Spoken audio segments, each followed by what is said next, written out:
Hey y'all, my name's Khalid Williams. I'm one of the front-end instructors here at Turing, and in these videos I'm going to be talking to you about the Git and GitHub workflow.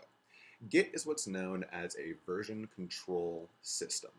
This is a program or a system that allows you to save not only your most recent version of a file, but also older versions of the file. With something like Microsoft Word, when you hit save, you have access to the most recent up-to-date version of your file. But if you make a mistake in that, you can't go back to an earlier version. With a version control system like Git, you have the ability to not only have access to and work from the most recent version of a file, but also go ahead and roll back changes to a previously saved version. This is extremely helpful in software engineering and is definitely a standard in the industry. There's a lot of different version control systems out there. At Turing, we teach and use Git. A lot of other companies do the same, so that's what we're going to look at today.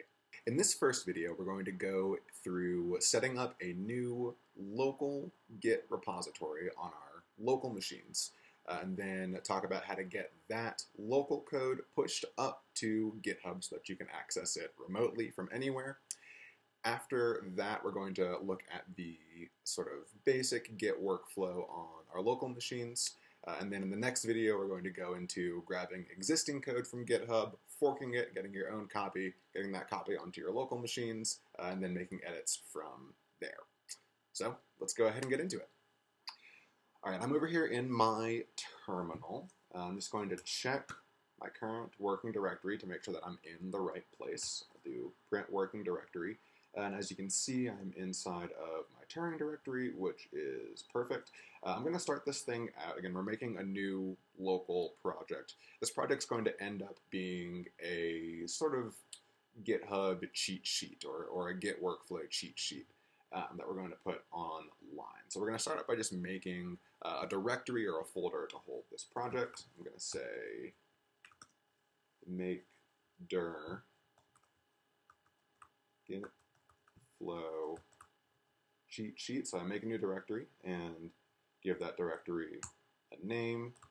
Now if I list out my directories, let's see, we can see Git flow cheat sheet exists.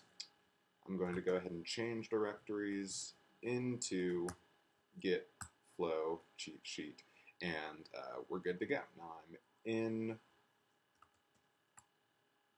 my Git flow cheat sheet directory, which is where all the files for this project are going to live. I'm going to go ahead and clear out my terminal just to keep things easy to read.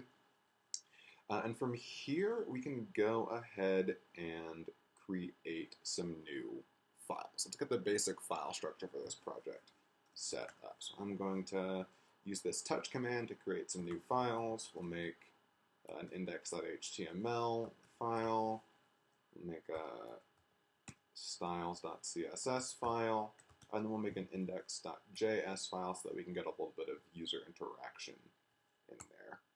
So I've got these three files created. If I list what is in my Git flow cheat sheet directory, I can see those three files that I just made, and this is great. So we've got the basic file structure set up.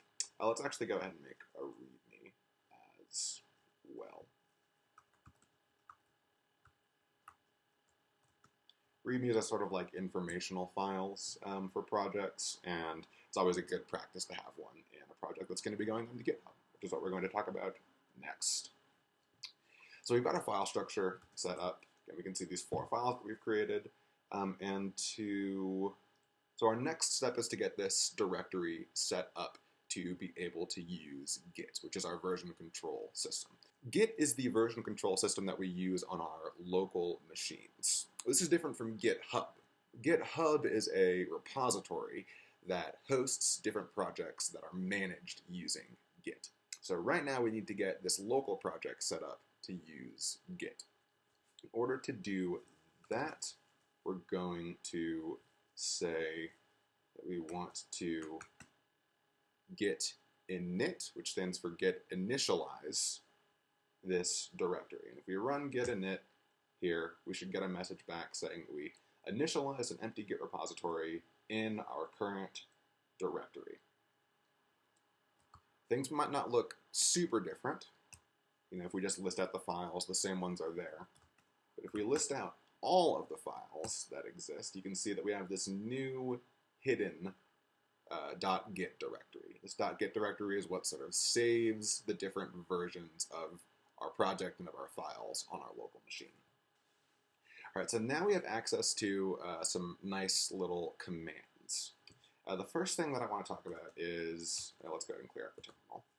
The first thing I want to talk about is Git Status. So this Git Status command allows us to see the current status of our working directory, the current status of our Git project. As you can see, we're on this thing called a master branch. We don't have any commits yet, and we have what are called untracked files. And in this untracked file section, we can see all 4 of the files that we have created. So now it's time to start actually saving and tracking these files in Git. When we run Git Status, we get a bunch of information about the current status of our project. This is a really helpful command. It's sort of like a sanity check to let you know what the status of your local repo is. In order for Git to actually keep track of changes being made to a file, we have to tell Git to keep track of them. And you do this by running a command called git add. Git add takes a couple of different arguments. You can list out individual files if you would like to. So we can say that we want to add the README. And now if we run Git Status, we can see a bit of a different message. We see that we have some changes to be committed, which is kind of like saving something in Git. We still have these other 3 untracked files. So the file that we added is ready to be committed. The rest of the files are untracked. So again, you can add individual files with git add, or if you want to add all of the files, like any new changes inside of your current directory, you can say git add dot. This dot refers to your current working directory, your current directory. So I'm going to say git add dot because I want to add all of these files. And now if I run Git Status, we can see that all of these new files are ready to be committed, which is great. So now that we have those files ready to be committed, we can go ahead and run our next command, which is known as Git Commit, in order to save these files. Git Commit can be called in a lot of different ways. So the most standard way that you'll see it called is with this -m. This is known as a flag. So we call Git Commit with this M flag. The M stands for message. And it allows us to then go pass in another argument that's going to be a string with our commit message. The commit message should be nice and concise and sort of explain what this commit is doing. Since this is our first commit, we're just going to say that this commit message is initial commit. This is pretty standard for your first commit in a project. Make sure to capitalize the first letter of that commit message. Go ahead and hit enter. We should see that we've created some new modes. And now if we run Git Status to see what's going on, we can see that we're on our master branch. We have nothing to commit. Our working tree is clean, meaning that there's no new changes that Git has not saved. So now we have these local files saved and tracked with Git on our computer. But we want to get these files up onto GitHub so that they can be saved in this repository, maybe so that our team members or other people can see the code that we are writing. And so in order to get it connected to GitHub, you have to make what's called a GitHub repository. In order to do that, I'm going to go ahead and open up Chrome, open up a new window, and I'm just going to navigate to github.com. This is my landing page on GitHub. I'm going to hit this little plus button up here and say that I want to create a new repository. So when you click that, you should find yourself on a screen that looks something like this. We're not going to worry about making the repo with a template. It's just going to be an empty Git repository. The options that you need to care about come down here. We have the ability to specify who the owner of this repository is going to be. I'm actually going to make this Turing, because this is going to be like a project for the school. And then you need to give your repository a name. I'm going to go ahead and name this Git Flow cheat sheet. I'm going to get a public repository so that everyone can see it. Most of your repos will probably be public as well. We're not going to initialize this repository with a README because we are going to be adding a local project that already has a README to this repo. And don't worry about the git ignore or adding a license or anything like that. From here, we're going to go ahead and create this repository. And now you can see we have a new GitHub repo with nothing in it. So we've created sort of a home for our code to live on GitHub. Now we just need to get that code up to its home. In order to do that, we need to do what's called adding a remote to our local Git repo. GitHub is where your remote repository lives, and it's connected to your local repos on your local machine or on your own computer. In order to add a remote, I'm going to go ahead and grab this URL. You can either select things, Control-C, or just hit this little clipboard icon. I'm going to head back to the terminal, and then I'm going to run a new command called Git Remote. If you just say Git Remote, it will list out whatever sort of remote GitHub repositories are connected to your local repo. Right now we don't have any there, which is why we're not getting an output. So in order to add a new remote, you say Git Remote Add. And then Git Remote Add takes two arguments. The first one is going to be the name of your remote. Typically, this is called origin. And then the second argument is going to be the actual URL to that remote on GitHub. So we're going to say that we're adding a new remote called origin, and that origin remote is going to live at this URL. Go ahead and hit enter. Now if we run Git Remote, you can see that we have a new remote called origin. You can run Git Remote verbosely with this V flag, and we can see that origin corresponds to a repo that lives at this URL, which is great. Now that we've got our local Git project set up and connected to a remote Git project, we can go ahead and save this code onto GitHub. And this process is what's known as pushing. So again, we can clear this out. We can run Git Status. We're on our branch master. We have nothing to commit. Our working tree is clean. Now we can go ahead and say that we want to push our code up to the origin, which is our remote GitHub repository. We want to push that code to the master branch. Right? Our local branch is called master. We're on our sort of source of truth master branch right now, and we are pushing our code upstream, which is what this U flag refers to the origin, our remote repository.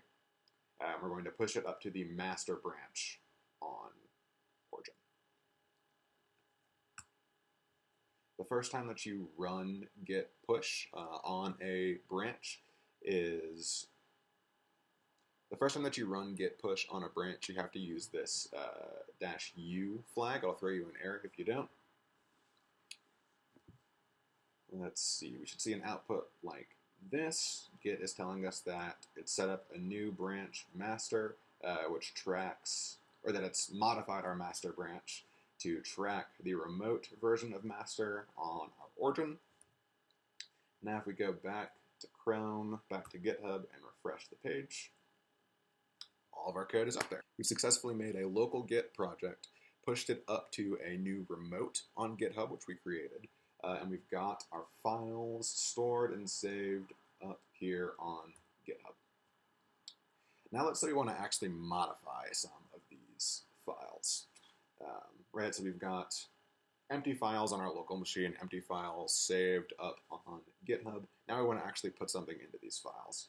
I'm going to go ahead and open up this project with Atom. So I'm going to type Atom in my terminal, and then the period, which corresponds to our current working directory where all of our project files live. If for some reason you cannot open up Atom from your terminal, go ahead and Google getting the Atom command line tools hooked up. It's extremely helpful, and I'd recommend getting this set up if you don't already.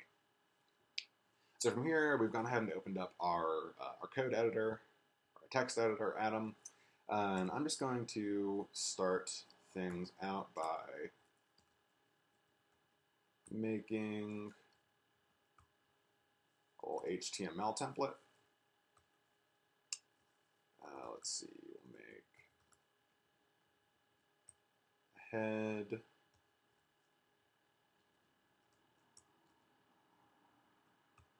This autocomplete's killing me. We'll make a body.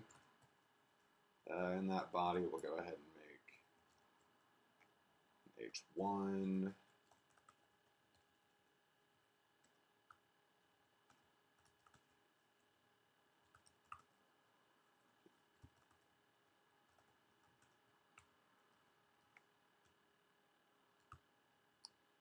And then maybe we'll go ahead and link up our CSS file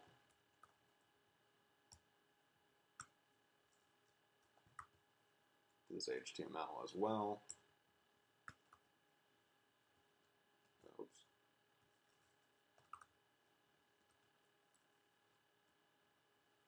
Put in the file path to that CSS file.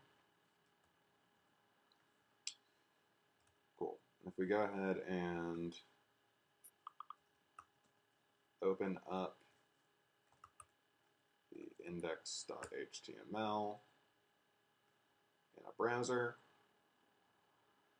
Whoa.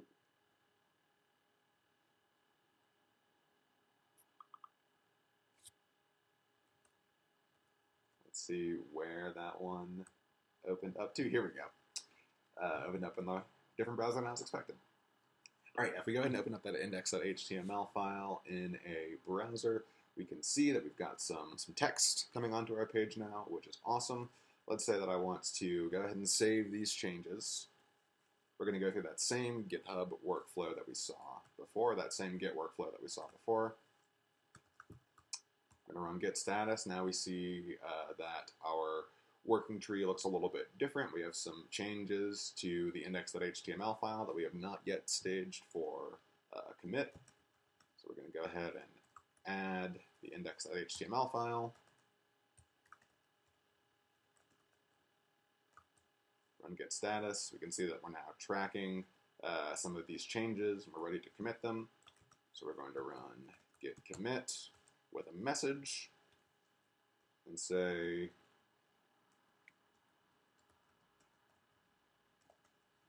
add heading to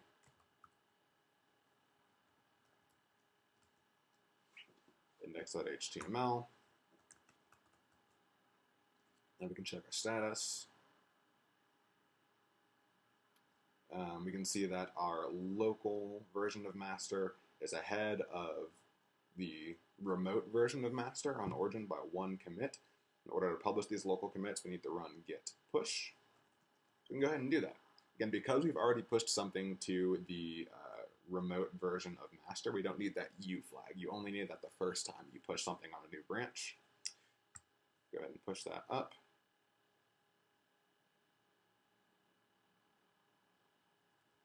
Now if we go check out what's going on GitHub, Before, the only commits that we just had one commit up on GitHub, and the most recent commit that had a change to the index.html file. The most recent commit message was the initial commit. Now if we go ahead and refresh the page, you can see that we have 2 commits that are pushed up, and that the index.html has a new commit message attached to it, the one that we just wrote.